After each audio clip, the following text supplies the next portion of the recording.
Чемпионат рабочих профессий WorldSkills Russia в Сибае проходит ежегодно на базе многопрофильного профессионального колледжа.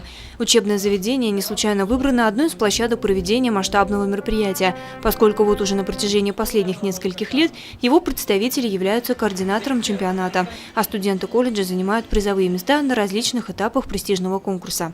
Как и раньше, в этом году испытать свои силы в Сибай приехали лучшие студенты среднеспециальных учебных заведений Зауралья, в которых преподается специальность камнетесное дело. В течение 3 дней молодые люди должны были на практике доказать свою профпригодность. За всеми этапами чемпионата пристально наблюдали эксперты. Готовые работы проверялись на соответствие требованиям конкурса.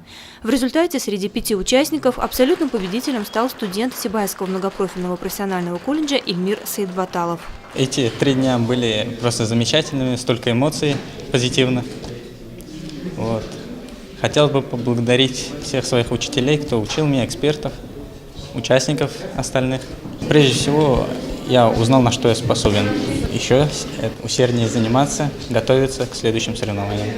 Все участники и эксперты были награждены сертификатами WorldSkills, ну а победитель сегодняшнего дня начинает подготовку к национальному чемпионату, который состоится в мае этого года в Сочи.